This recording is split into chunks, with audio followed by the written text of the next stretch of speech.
राजस्थान में हम क्षेत्रवार रीजन वाइज अगर बात करें कि किन इलाकों से बीजेपी को यह बढ़त मिलती नजर आ रही है, तो वो विश्लेषण समझना भी बहुत जरूरी है, क्योंकि किन किन इलाकों से कहां कहां बेहतर नतीजे आए हैं। डूमबाड़ क्षेत्र की अगर बात की जाए तो राजस्थान में यहां से 40 विधानसभा सीटें आती हैं और 40 में से मौजूदा वक्त में 21 सीटों पर बीजेपी जीतती नजर आ रही है, जिसमें कि पिछली बार के प्रदर्शन से 9 सीटें बेहतर करती दिखाई पड़ रही है, जबकि कांग्रेस के लिहाज से वहां पे 4 सीटों का 2018 के मुकाबले नुकसान है। तो ये अपने आप में इन 40 सीटों का रुझान अगले क्षेत्र में अगर हम जाएं तो किस प्रकार की स्थिति नजर आ रही है, क्योंकि ये बहुत जरूरी है क्षेत्रवार समझना कि बेहतर प्रदर्शन कहां रहा है, जिसके चलते राजस्थान में फिर से बीजेपी सरकार बनाती दिखाई पड़ रही है। हड़ौती क्षेत्र की 17 सीटों के लिहाज से अगर बात की जाए तो यहां पर पिछली बार के प्रदर्शन से 1 सीट बेहतर करते हुए 11 सीट पर जीत हासिल करती बीजेपी नजर आ रही, जबकि कांग्रेस महज 6 सीट पर यहां पर बेहतर प्रदर्शन करती नजर आ रही है। तो यह हड़ौती क्षेत्र की 17 सीटों के लिहाज से अगर बात की, इसके अलावा जल्दी से हम अगले क्षेत्र की अगर बात करें तो क्या कुछ स्थिति दिखाई पड़ रही है, क्योंकि यह बेहद जरूरी है। मारवाड़ क्षेत्र बड़ा क्षेत्र है और राज्य की सत्ता किसके हाथ में जाएगी, यहां की 50 सीटें तय करती है और इन 50 में से 32 सीटों पर बीजेपी बेहतर प्रदर्शन करके जीत बढ़ाती नजर आ रही है और पिछली बार के मुकाबले 13 सीटें ज्यादा, जबकि कांग्रेस महज इस बार 13 सीटों पर अपनी बढ़त बनाए हुए। तो निश्चित तौर से इन 50 में से 32 सीटें दिखाता है कि मारवाड़ क्षेत्र ने बीजेपी के कमल को खिलाने और उम्मीद को आगे बढ़ाने में एक बड़ा रोल अदा किया है। अगले क्षेत्र में अगर हम जाएं तो किस प्रकार की स्थिति राजस्थान में वहां दिखाई पड़ रही है, उस लिहाज से बात की जाए तो मेवाड़ के क्षेत्र की 35 विधानसभा सीटें भी तय करती हैं कि किसके हाथ में सत्ता की चाबी होगी। यहां की 35 में से 25 विधानसभा सीटें बीजेपी के हक में जाती हुई महज 6 सीटों पर कांग्रेस अपनी छाप छोड़ती नजर आ रही है। तो यह अपने आप में दिखाता है कि तमाम ऐसे क्षेत्र, मेवाड़ हो या फिर इससे पहले हमने देखा किस प्रकार से तमाम क्षेत्रों में बीजेपी बेहतर करती दिखाई पड़ रही है। अगले क्षेत्र की ओर अगर हम जाएं तो किस प्रकार से आंकड़े इस बार रीजन वाइज निकल के आ रहे हैं, तो उसमें मेवात क्षेत्र के लिहाज से देखा जाए तो यहां की 26 विधानसभा सीटों में से बहुत कांटे का मुकाबला 11 सीटों पर बीजेपी कांग्रेस अपनी मौजूदगी दिखा रही है। तो यह अपने आप में दिखाता है कि किस प्रकार से तमाम क्षेत्रों में राजस्थान में इस बार के नतीजे निकल के आ रहे हैं, जिसके चलते राजस्थान में 110 से ज्यादा सीटों के साथ में मौजूदा समय में सरकार बनाती बीजेपी नजर आ रही है। हमारे सहयोगी हमारे साथ में सुरेश जायसवाल लगातार बने। सुरेश, हम राजस्थान के तमाम क्षेत्रों की बात करें, शेखावटी क्षेत्र की भी बात कर लेते हैं। 32 में से 31 सीटों के रुझान अगर आए तो उसमें यहां पर कांग्रेस बेहतर करती दिखाई पड़ रही है, क्योंकि 17 पर यहां पर कांग्रेस है, बीजेपी 12 पर। तो इकलौता शेखावटी क्षेत्र छोड़ दिया जाए तो बाकी सब जगह बीजेपी बहुत बेहतर करती नजर आ रही है। रवायत बदली नहीं, जिस बात की बात कही जा रही थी। बड़े कारण क्या? बड़े कारण देखिए आ रहे हैं, जो मुझे समझ में आ रहे हैं। सबसे बड़ा कारण जो गहलोत सरकार के खिलाफ गया है जनादेश, वो सबसे बड़ा कारण वो सरकार की नीतियां और उनका भ्रष्टाचार है। नरेंद्र मोदी, अमित शाह और बाकी बीजेपी के नेता जिस तरह से लगातार भ्रष्टाचार के मुद्दे पर गहलोत सरकार को घेर रहे थे, वो मुझे लगता है ये सबसे बड़ा कारण नजर आया है। इसके अलावा लाल डायरी का एक मुद्दा मीडिया में लगातार पिछले 6 महीने साल भर से सुर्खियों में रहा है और बीजेपी के सभी नेताओं ने अपनी रैलियों में खुल करके उस मुद्दे को उठाया है। इसके अलावा जो केंद्र की योजनाएं रही हैं, केंद्र की योजनाओं को न लागू करने का राजस्थान में ये आरोप बीजेपी लगाती रही है और जनता ने लग रहा है उन आरोपों को स्वीकार किया है कि उनको केंद्र की योजनाओं का लाभ नहीं मिल रहा है और डबल इंजन की सरकार का जो फायदा मिलना चाहिए था वो शायद राजस्थान को चेहरा नहीं था इस बार बीजेपी के लिए, उसके बाद भी ये नतीजे।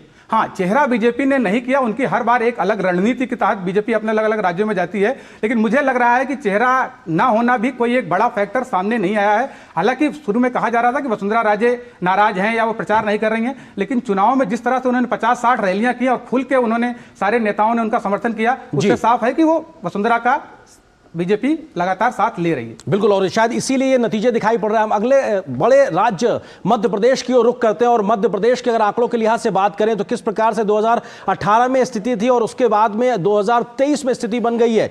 इस वक्त 161 सीटों के साथ में बीजेपी बढ़त बनाए हुए है, 2/3 बहुमत से आगे बढ़ती हुई बीजेपी दिखाई पड़ रही है, जबकि ये पिछली बार 109 सीटें थी। हालांकि वोट शेयर कहीं ना कहीं पिछली बार भी ज्यादा था मनस्पत कांग्रेस के, लेकिन इस बार की स्थिति बहुत ही अलग है। तो मध्य प्रदेश के लिहाज से अगर बात की जाए तो 161 सीटें। लगातार यह कहा जा रहा था कि मध्य प्रदेश एक अपने आप में हारी हुई बाजी के तौर पे दिखाई पड़ रहा है, लेकिन स्थिति बहुत अलग है। बहुत बड़ा परिवर्तन, एग्जिट पोल्स भी अपने आप में बहुत तरीके से पढ़ नहीं पाए थे मध्य प्रदेश को। एग्जिट पोल इस मामले में ज्यादातर एग्जिट पोल तो बीजेपी के पक्ष में थे, लेकिन कई एग्जिट पोल थे जो कांग्रेस की सरकार दिखा रहे थे। लेकिन आप आर्यन पिछले 6 महीने का सिनेरियो मध्य प्रदेश का देखेंगे तो ये बिल्कुल बाजी पलट गई है। एक समय था जब ये कहा जा रहा था कि शिवराज सरकार चली जाएगी, नहीं आएगी, तमाम तरह के मीडिया में आकलन हो रहे थे और बीजेपी में कहा जा रहा था कि बीजेपी इस बार सरकार 15 साल 20 साल के एंटी इनकम्बेंसी का सामना करना पड़ेगा। लेकिन शिवराज सिंह सरकार ने जिस तरह से पिछले 6 महीने में अपनी योजनाओं को जनता के बीच ले गई है और जिस तरह से लाडली योजना का प्रचार किया गया है, उसके फायदे दिख रहे हैं। नरेंद्र मोदी ने लगातार मध्य प्रदेश में रैलियां की हैं, पिछले 3 महीने 4 महीने में वो लगातार जनता के बीच गए हैं और न केवल अपनी सरकार के बल्कि शिवराज सरकार के कामों का भी गुणगान किया है। एक बात आप इसमें आप जो दिखा रहे थे इसमें भी है और आंकड़ों में भी दिख रहा है कि महिलाओं ने कई इलाकों में अच्छी वोटिंग की है, ज्यादा वोटिंग पुरुषों के मुकाबले ज्यादा वोटिंग की है। तो इसका नतीजा भी कहीं ना कहीं इस नतीजों में दिख रहा है, जिसको हम लोग कई बार लाभार्थी वर्ग के तौर पर भी जोड़ के देखा जाता है। इनको मिला है, ये केंद्र सरकार लगातार डिलीवरी हुई है, इसलिए वो नजर आया। मध्य प्रदेश के बाद जल्दी से छत्तीसगढ़ का रुख करते हैं, क्योंकि छत्तीसगढ़ में 2018 के मुकाबले 2023 में एक बहुत बड़ी बदली हुई तस्वीर दिखाई पड़ रही है। मौजूदा वक्त में बीजेपी 54 सीटों पर बढ़त बनाए हुए नजर आ रही, जबकि 2018 के लिहाज से बात की जाए तो यह महज 15 सीटें थीं, जबकि कांग्रेस के हिस्से में इस वक्त महज 34 सीटें जाती नजर आ रही हैं।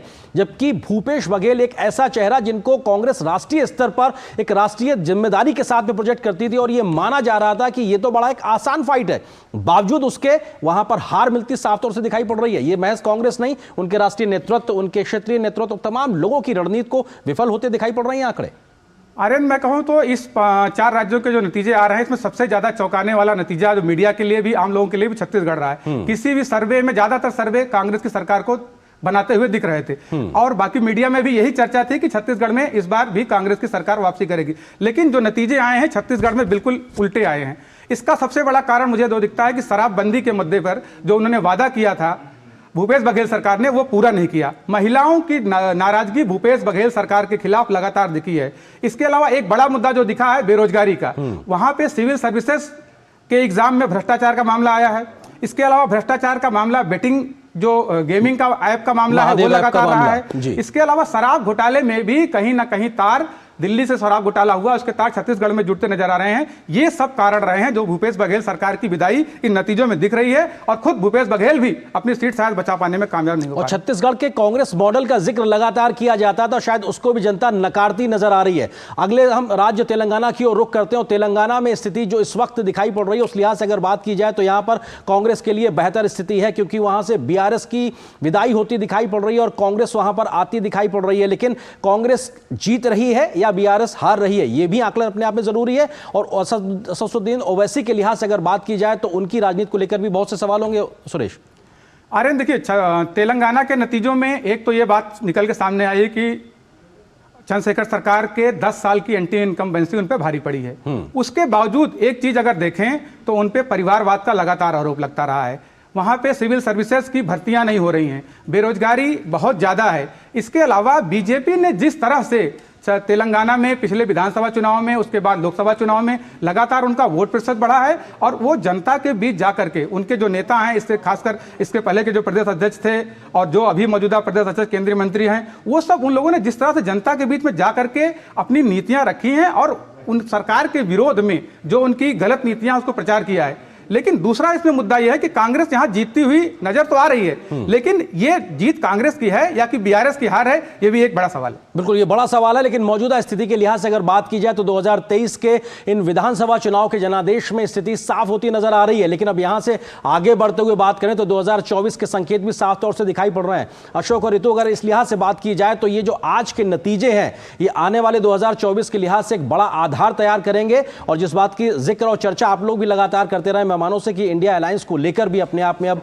बवाल मचने वाला है, तो कम से कम उस लिहाज से बहुत कुछ नतीजे संकेत देते नजर आ रहे हैं।